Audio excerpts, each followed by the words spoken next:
Ah!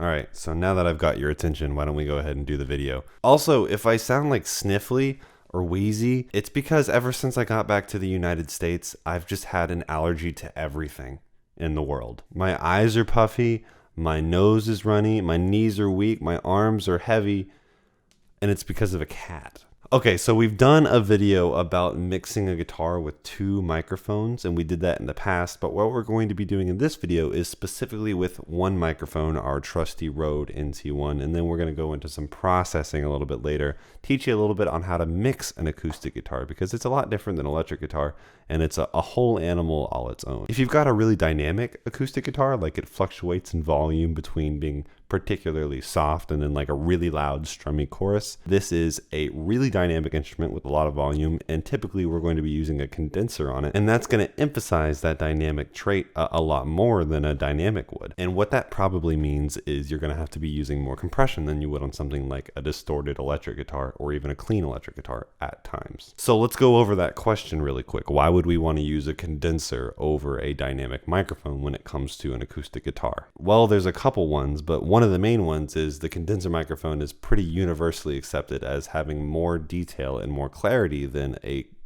dynamic microphone would. Beyond that, you can pick up more detail with a condenser microphone the farther you put it away from the sound source than you would with a dynamic microphone. So on something like an acoustic guitar, where you're going to be putting sometimes a ton of microphones around the acoustic guitar, you can put them farther away and still pick up a really clear audio image. This is called ambient miking techniques, and it's pretty well exhibited on a piano. In the edit, I'm just going to throw in a picture of a piano with a billion microphones on it, and you're going to find most of them are going to be ribbon microphones or condenser microphones. This is because the piano is very often used as an ambient mic'd instrument, and we're going to do a similar technique with a guitar. So with condensers, a lot of people are going to be asking, how is it going to sound in my untreated room? Now, the good news is it's not nearly as obvious on an acoustic guitar as it is on our voice. A voice resonates through a room a lot more obviously. The reflections that you hear around me, even in this video, are going to be much more noticeable than you would on an acoustic guitar because of the way that our voice bounces off the walls. So if you're worried about how a guitar is going to react to the room around it as compared to,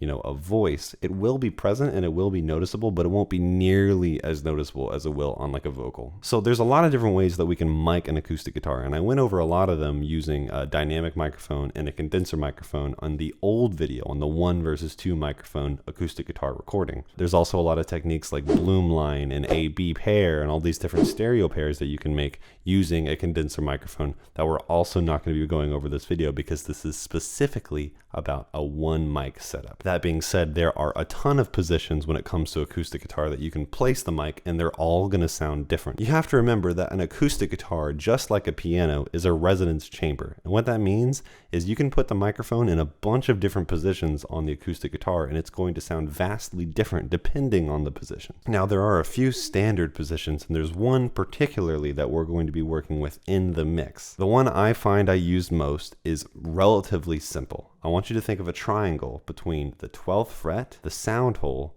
and the microphone. Now, the microphone is going to be around 7 to 12 inches away from the 12th fret. It's going to be in parallel with the 12th fret too, but its capsule is going to be angled towards the sound hole. So the actual point that the microphone is picking up sound on a cardioid polar pattern is directed at the sound hole. Now you might be asking, why don't we just put the microphone right in front of the sound source, the sound hole? Well, think about it this way. We don't actually hear an acoustic guitar by putting our ears right up to the sound hole. A, that would hurt. We're going to get way too much volume. And B, we experience an acoustic guitar at a distance. If you put it directly up to the sound hole, you're going to get all of those frequencies that an acoustic guitar resonates blown directly at your face, which is A, unnatural, not how we hear an acoustic guitar in real life, and B, you're going to get a ton of low-end boominess that you're not going to want in your mix. That's why in almost every position that I'm about to show you in the next clip, you're going to find that the microphone is not actually at the sound hole. The microphone will be placed at various different positions around the sound hole, facing the sound hole. You know what, we might just throw in one where the microphone is directly in front of the sound hole just to prove my point. But with miking, there's no rules, okay? Like if you want to put it farther away from the guitar, you're going to get more sound of the room that might leave like a more lo-fi sound background to your guitar recording. If you want it to be super bright, maybe go put the microphone right next to the bridge, next to the G, the B, and the E strings. That's where the strings are brightest. That's the tone you're going to pick up. There's no finite way to do it. I'm going to give you the standard position that I use most times, which is again, right at that 12th fret. But remember,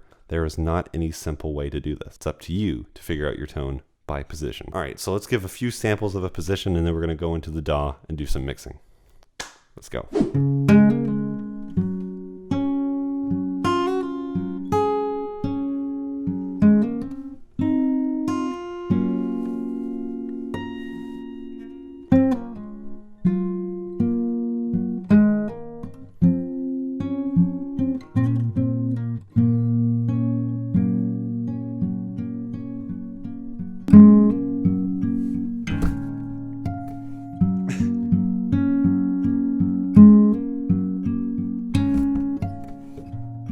I can't play like this.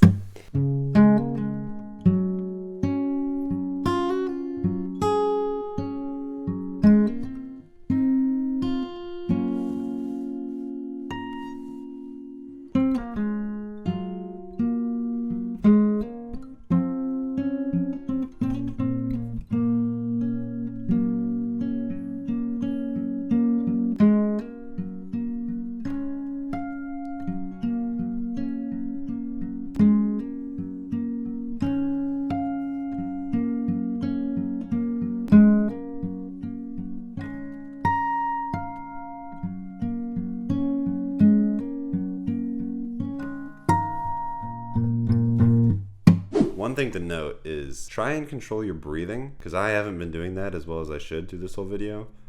It will end up in your recording. It'll probably end up in this video. Okay, so right now we're gonna check out the processing that I did after the take. I actually didn't choose to go with the position I said I was probably gonna do. I went with position 2. Position 2 had the Rode NT1 like in the lower corner of the body. And it gave maybe a little bit of a lack of high end, but it had this really sweet tone to it that felt really relaxing to me, and I just liked the tonality of it better than anything else. It was kind of a surprise. So let's check out how it sounds just by itself without any processing. Also, you're gonna hear my fan in the background. I wish I could help this. I don't have the money to spend on a new laptop, so the fan's going crazy. This is an old laptop trying its best. I hope it's not bleeding too much into the take and you can still hear the processing.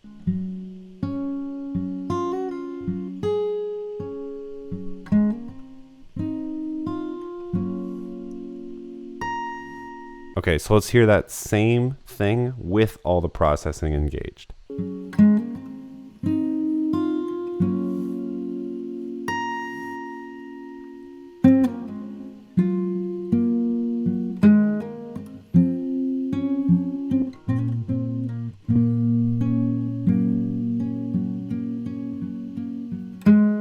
Okay, so the first thing that's happening is obviously an EQ, and my EQ of choice is the Infinity EQ. It comes with the Slate bundle if you happen to have that. The general idea here is you're going to want to cut out all the low end that we're not going to need. It's not going to show up in the mix. All it's going to do is muddy out your mix. So anything below 60 hertz is generally not desirable for anything having to do with guitar, or frankly anything besides bass or kick drum. We then find the fundamental and then we boost it so we have a more solidified guitar tone to it, and you can find the fundamental with your ear. You can also find it using a graphic EQ. There is no shame in using a graphic EQ that shows you these spikes. I think it's silly that people downplay the fact that you can see the waveform on the screen.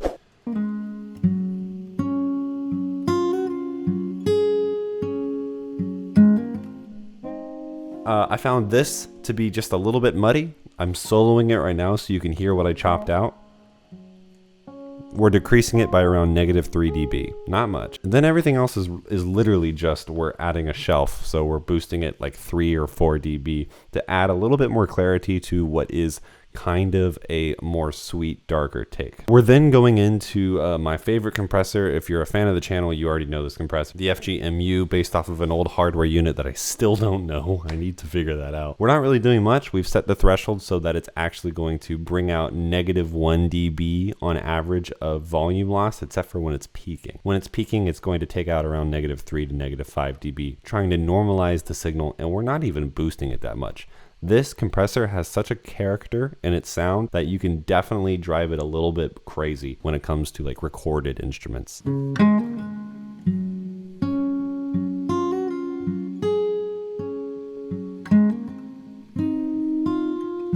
Just a slight bit of presence.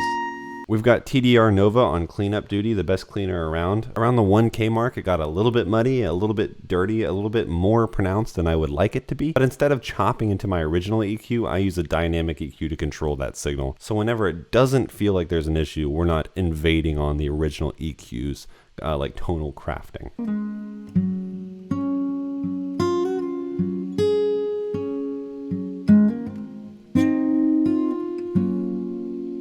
The very last thing is kind of a dangerous plugin. You've probably seen it advertised to you before. The Fresh Air.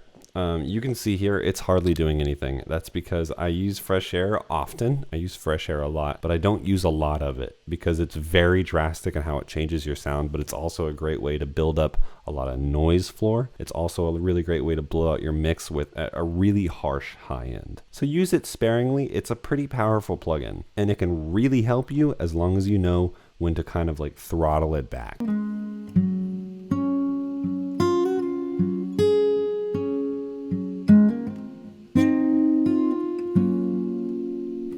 Really not doing much. I'm really just trying to bring out the high end that was a little bit lacking in this take because it was so dark. Last thing you can see, I've got the returns. So we have about 40% or so of our track going through a Lexicon reverb emulation. This one's free.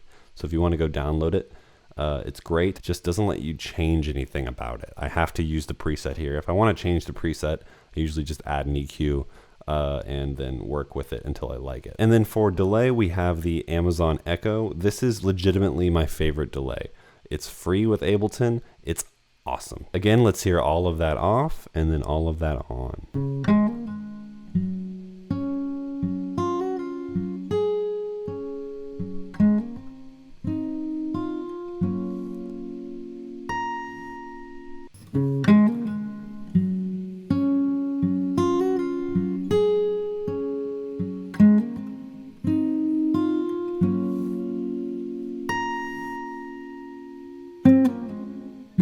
All right, and that's all the mixing. Yeah, acoustic guitar on its own is pretty simple. It's when you start to introduce new aspects of the mix, not necessarily just singer-songwriter vocal. Whenever we start introducing things like a drum, a bass guitar, a full band setting, horns, that's whenever the acoustic guitar starts to compete for space a lot.